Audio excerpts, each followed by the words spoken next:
And SABC News international editor Sophie Mokoena joins us live now to expand on this. Sophie, thank you so much for your time. Any reaction, more reaction from the international community on these latest developments? Well, countries in the Middle East have condemned strikes, saying that clearly Israel is not willing to agree to ceasefire and to ensure that there's peace in the Middle East. On the other hand, you have the UN coordinator on the Middle East or Middle East peace process, who has also issued a statement condemning what happened there. But we are still waiting to hear from other regions, particularly a country like South Africa. As you know, that South Africa has been supporting the Palestinians, particularly during this difficult time. But clearly, it looks like people are now having fatigue in terms of what has been happening in the Middle East, because you have a situation where 40 people have been killed and more are injured, and the death toll is likely to rise, but very few countries have issued statements. Sure. And of course, reports that Israel has instructed its diplomats to engage countries with the hope that they would persuade South Africa to drop its case at the ICJ. Is this a possibility? There is no possibility at all for South Africa to abandon this case. You know that South Africa took all the trouble to ensure that they are able to present a strong case earlier on, where they were asking for interventions. And now the process has started for the real case to be heard by the International Court of Justice. And South Africa today announced that it will be filing the documents that points to the South African argument that Israel is committing a genocide in Gaza, and they will present a strong evidence and strong statements. Let's take a listen at President Ramaphosa's spokesperson talking about this matter in relation to South Africa presenting all the necessary documents next month. South Africa intends to provide facts and evidence to prove that Israel is committing the crime of genocide in Palestine. Thus far, there has been no request by any government to drop the case that the South African government has brought before the ICJ. This case will continue until the court makes a finding.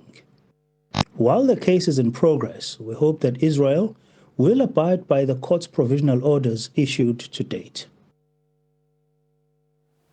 Let's not forget that you also have a situation where South Africa is still waiting for the International Criminal Court to make an announcement in relation to South Africa's request for the court to intervene. And we know that there's an outstanding matter in relation to issuing of warrant of arrest to the generals of Israel, including the Prime Minister of Israel and, of course, leaders of Hamas.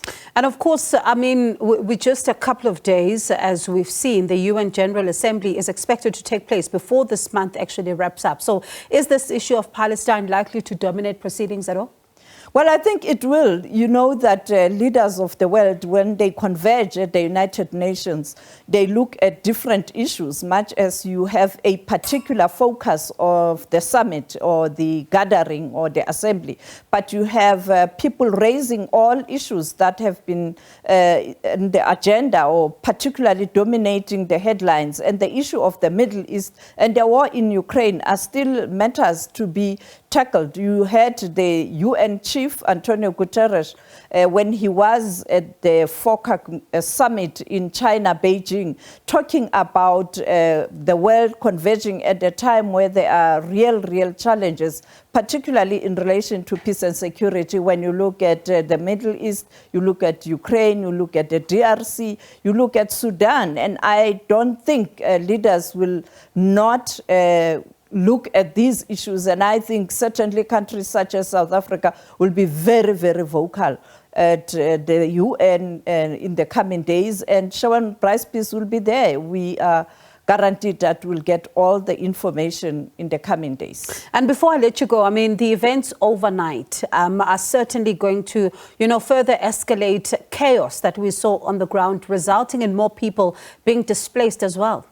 Yes, you are correct. As you had the coordinator, the UN coordinator, actually saying that there's no safe place in Gaza, and you'll see people moving from where they are. And the place that was bombarded last night, this is where people were told to go previously, to move away from areas where Israel was going to launch attacks. And now they are here at the tent, and they were hoping that perhaps this is a safe place. And here they are, they've been killed. And therefore, you expect more of these incidents as long as Israel doesn't agree to a ceasefire. And unfortunately, the world is watching and nothing is happening. And Israel is continuing to kill innocent Palestinians.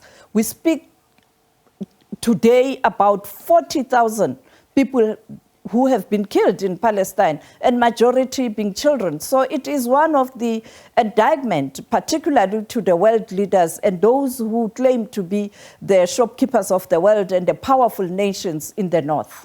All right, Sophie, thank you so much for wrapping the story for us. That was SABC News International editor Sophie Mokoena.